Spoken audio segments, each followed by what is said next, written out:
nasılsınız? Beni sorarsanız her zaman söylediğim gibi bomba gibiyim arkadaşlar. Arkadaşlar İstanbul'da mis gibi bir hava var. Ben de arkadaşımın çiftliğine geldim. Şimdi beni karşılayacak. Karşılarken de yanında görmüş olduğunuz yaratıktan sakın korkmayın. Çünkü hepsi çok tatlılar. Efendim Akın Tülübaş'ın yanına geldim. Bugün birlikte güzel bir gün geçireceğiz Akın'la. Hem de Akın'la biraz sohbet etmek istiyorum. Boz köpek yetiştiriyor. Akın'ın birçok misyonu var. Hepsinden o bahseder. Ama bozları kangallarla çok karıştırıyor insanlar. Bunların detaylarını öğrenmek istiyorum ondan. Hem de bana mangal yapacakmış. Hadi gelin birlikte eğlenelim. Yerim ben seni. Akın ne haber? İyilik, hoş geldin. Deli Orman filminin başrolüyle mi karşılıyorsunuz siz beni? Evet. Aslanım ne yapıyorsun? Yorgun bu. Ne haber Akın, nasılsın? İyi, teşekkürler, sen nasılsın? İyi vallahi, ne olsun, hava ne güzel ya. Evet, bugün bahardan kalma bir gün. Aynen, videonun açılışını yaptım ben. Dedim ki Akın'la dedim vlog çekiyoruz dedim. Hem de köpekler hakkında sohbet edeceğiz dedim. Şimdi seni tanıştıracağım izleyicimle ama geçelim istersen içeride. Hadi geçelim. Bir sohbet muhabbet hoş çevirelim. Geldiniz. Hem de oralara bakarız. Tamam. Charlie'yi özlemişim de hiç unutmuştum. Charlie, unuttun mu beni sen? Ya Charlie'nin derdi dışarıda şimdi gezen köpek var. Aynen. Onları bekliyor. Onlarla gidemediği için. Aynen. Aslan da çok nefes nefese. Aslanım. Evet, onu da gezdirdik biraz. Dolaştırdık. Evet. Aslan. Yoruldu. Yoruldun mu aşkım? Biraz da güneşten şimdi etkileniyor. Aynen. Vücut ısısı yükseliyor otomatikman tabii ki. Seninle görüşmeyeli ben de bücürü kaybettim bu arada. İzleyicime de bunu ezberlettim ama. Hadi olsun. gelin gidelim. Hadi gel Aslan. Gelin arkadaşlar, hadi siz gidelim. de.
Kaç yaşında oldu Akın?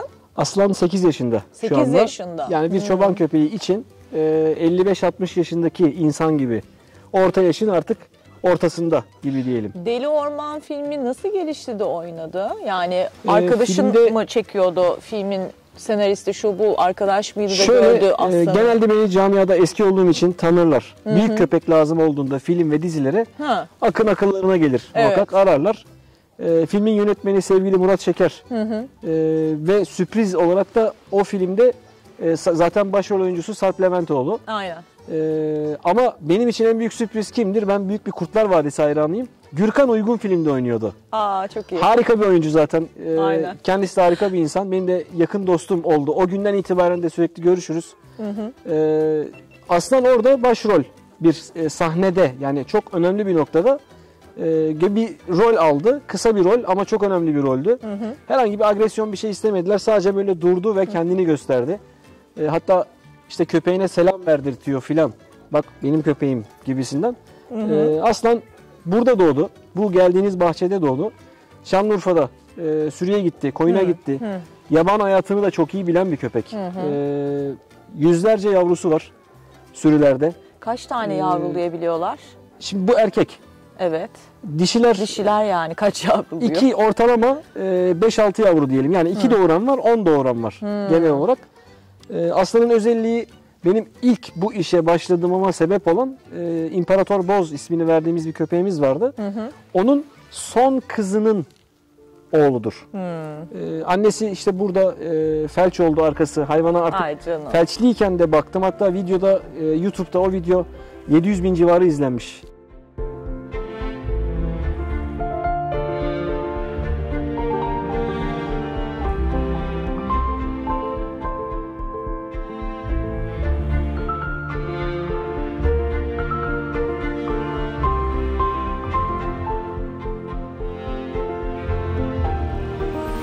Arkadaşlar evet, bu arada sözünü bölüyorum da hemen dipnot geçeyim. Akın Tülübaş diye de girecek olursanız Akın'ın da bir YouTube kanalı var köpekler üzerine. Kendisi mama temini vesaire de sağlıyor. Muhakkak girin, hatta abone olun arkadaşlar. Eğer ilgiliyseniz bu konularla size çok yardımcı olacak videolar çekiyor. Hem de geziyorsun sen. Başka şehirlere de gidiyorsun, çiftliklere Covid gidiyorsun. olmasa neler yurt içi yurt dışı devamlı aksiyon var. Covid varken yaptığım iş işte köpek maması.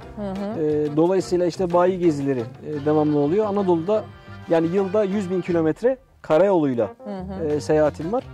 Devamlı gidip geliyorum. İşte dağlara çıkıyoruz, şehire iniyoruz. Yani bir bakmışsınız Urfa Balıklıgöl'deyiz, bir bakmışsınız Trabzon'da Sümela Manastırı'ndayız, bir bakmışız Ankara Anıtkabir'deyiz. Yani hep bir hareket var hayatımda. Evet. Eskiden beri. Sen de biliyorsun Ben yani yıllardır. Tabii Akın Tülübaş kimdir? Ben aynen, kendimi de kısaca tanıtayım. Sen aynen Ben de tanıt sizler hayatım. gibi köpek seven bir insanım. Küçüklüğümden beri köpek severim. Annem daha iyi anlatır. Bir gün annemi de çekersen. Ayşe teyzem ya. Yan çekmez komşunun mi? köpekleri doğurmuş. Yavrulardan birini alıp eve getiriyorum. Annem kesinlikle hayır diyor. Köpeği tekrardan geri gönderiyor ve ilk köpek temasım öyle başlıyor. Çocuktum. Sonra işte Karabaş diye bir kangalım oldu. Devamında Conti diye bir köpek oldu. Conti'den sonra da Boz dediğim köpek. İşte aşağı yukarı Boz 2002 doğumlu.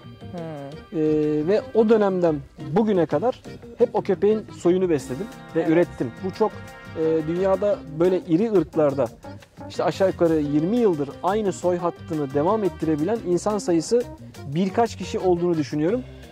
Çok azdır. Hep aynı seleksiyondan geçirerek. Çünkü bu köpek işi çok bilimsel tarafı da var. Aynen Biz sadece öyle. köpek deyip geçiyoruz ama değil. Yani Değil. attaki gibi ya da otomotiv sektöründeki gibi, uzay sektöründeki gibi detayları olan, kuralları olan ve bunlar bir canlı sonuçta. Aynen. Canlının tamamen aynısını üretmek çok zor. Biz de eskiden bu köpekleri ne olarak biliyorduk? Kangal diye biliyorduk. Ha, onu diyeceğim. İkinci sorum olacak zaten. Sen kendini tanıt diye bekledin de insanlar kangalla bozu karıştırıyorlar. Ben bile karıştırıyorum. Hepimiz karıştırabiliriz. Çok normal. Daha Neden? mı kaslı demiştin Şimdi bozlar için? Şöyle söyleyeyim. Daha genel bir tanımlama yaparsak öncelikli olarak ben Dünya Anadolu Köpek Irkları ve Kinoloji Derneği Başkanıyım. Bir de federasyonumuz var. Yaklaşık 40 derneğin oluşturduğu dev bir federasyon bu federasyon. Orada da yerli ve milli ırklar başkanıyım.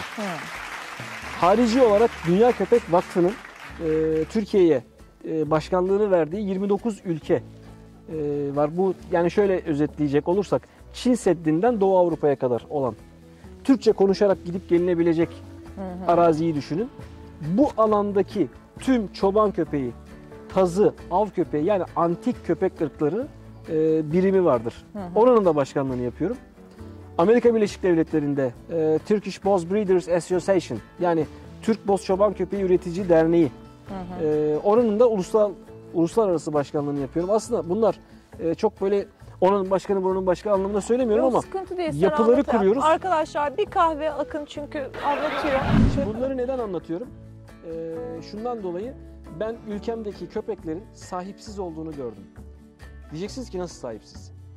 Dünya şampiyonasına gittim Avrupa'da. Dünya şampiyonu köpekleri gördüm. Çok güzel organizasyonları var. Köpekler çok sağlıklı ve kaliteli köpekler. Ancak literatür denilen bir şey var ya. Orada baktım. Bizim işte Türk köpeği var adamın elinde. Yani kangal diyebileceğimiz bir köpek diyelim. Evet. Baktım bu ne? İşte vatandaş Fransız. Yarışma Almanya'da. Baktım Fransız bayrağıyla yarışıyor köpek. Olabilir. Sahibi Fransızdır. Tabii. Ama orijin olarak baktığınız zaman Türk bayrağını göremedim. Bu bir kere bir kanıma dokundu. Yani kim olursa olsun hani koyu milliyetçi olmanıza gerek yok. Siz Türkseniz, bu ülkede yaşıyorsanız, bu toprakların insanıysanız o bayrağı orada görmeniz gerekiyor. Bu köpek oradaysa örnek veriyorum. Sonra araştırdım. Adam bana şunu söyledi. Biraz bilgili bir adam, İngiliz. Sizin köpeğiniz yok dedi. Nasıl yani dedim. Bildiğiniz böyle söyledi. Bir işte Sir bu adam bu arada İngiltere'den. Biraz da espri de yaptı. Aslında var dedi. Ama sizde dedi bu işlerle uğraşan insan yok. Köpek sizin için tukaka ilan edilmiş. Köpek giren eve melek girmez bilmem ne bir sürü böyle gudubet sözler var. Bunlardan dolayı da köpek bizden uzaklaştırılmış açıkçası. Şimdi insanlar köpek besliyor ve görüyorsunuz birbirine çok yakın köpek ırkları var. Şöyle örnek vereyim sana. İsviçre'de Bern Dağı var. Dağın bu tarafına Saint Bernard demişler köpeğe. Aynen. Dağın bu tarafındaki köpeğe Bernese Mountain Dog demişler. Öteki tarafa da İsviçre dağ köpeği demişler. Aynı dağın düşünün. Şimdi Türkiye'nin coğrafi yapısını düşünün arkadaşlar. Nedir? Karadeniz örnek veriyorum. Şimdi Karadeniz'in Samsun'dan o yaylaya çıkalım. Ta Kafkaslara kadar gidiyor. Kafkaslara kadar giden bölgede bu köpek yok. Yani kısa tüylü köpek yok. Uzun tüylü, koyu renkli köpek var. Sonrasında ülkedeki köpeklerin hakkında bilgi edinmeye başladım, araştırmaya başladım. Yani bu Avrupa'da bir dağın 3 tarafında farklılık var diyorlar. Hakikaten de köpekler böyle detaylı bakınca başka. Aynen. Devamında Türkiye'yi bir gezdim. Ve işte Karadeniz'deki o uzun tüylü köpekleri, Kangal dediğimiz köpeğin hangisi doğru Kangal? Sonra Eskişehir bölgesindeki Akbaşı, Tuzgölü etrafındaki Aksaray Malaklısı olarak isimlendirilen o köpeği ve güneyde Denizli'den başlayıp Şanlıurfa'ya kadar giden Batı Toroslar, Orta Toroslar ve Doğu Toroslar. Bu bölgedeki ismi olmayan boz çoban köpeği olarak isimlendirdiğimiz bu köpekleri keşfettim. Bu çerçevede yola çıktık.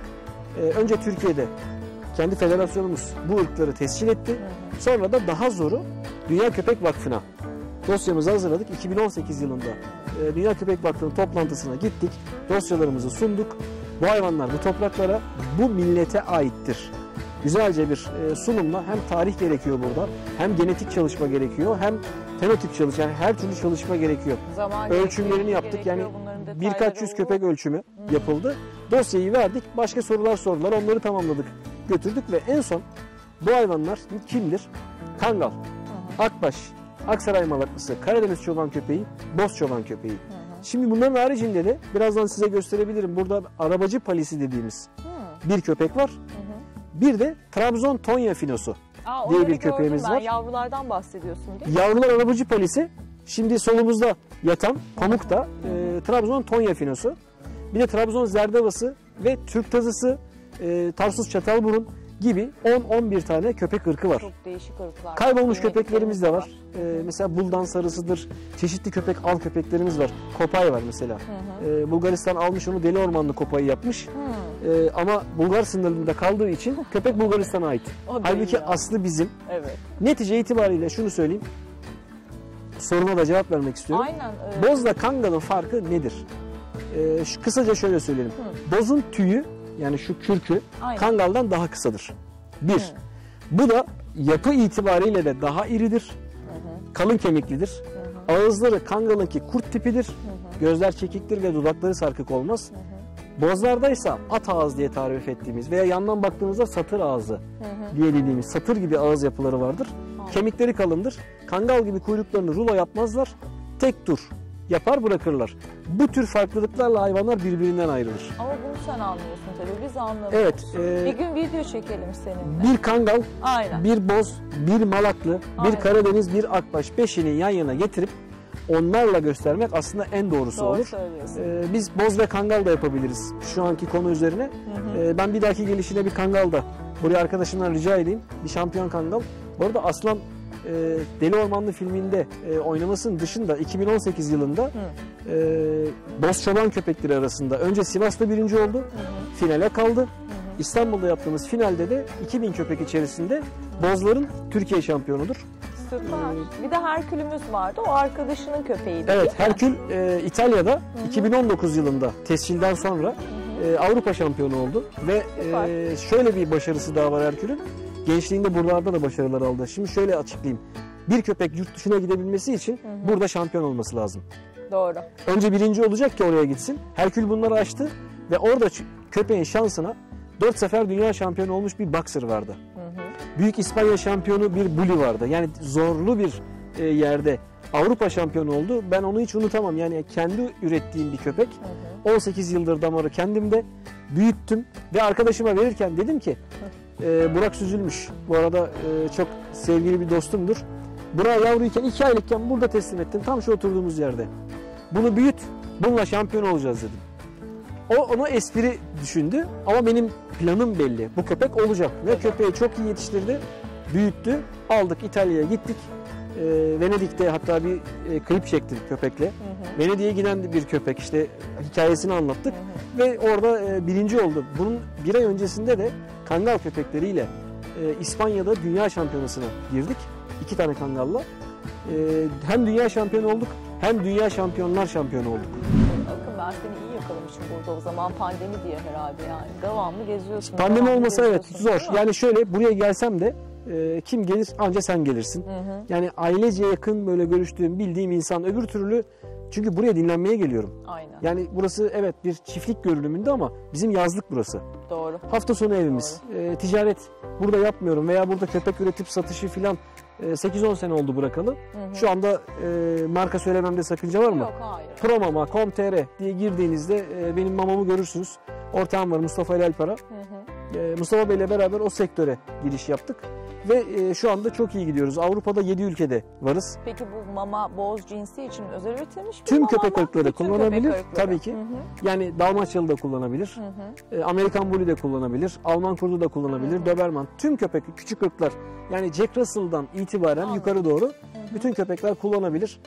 Çeşitlerimiz var. Kedi maması da şimdi yeni çıkardık. Sen iş adamı oldun başımıza. Yani aslında ticaret hep yapıyorduk ama hep köpek besleyince adımız ne? Köpekçi. Köpekçinin de uluslararası aslında baktığınızda güzel bir şey. Türkiye'de bu yanlış algılanıyor. Kinolog, yani köpek bilimcisi. Şu anda o segmentin en tepesine kadar geldik. Kendimizi eğittik, yetiştirdik. İnşallah bir sınavımız var. Sınavı açtıktan sonra yani İnşallah köpek bilimcisi diplomalı.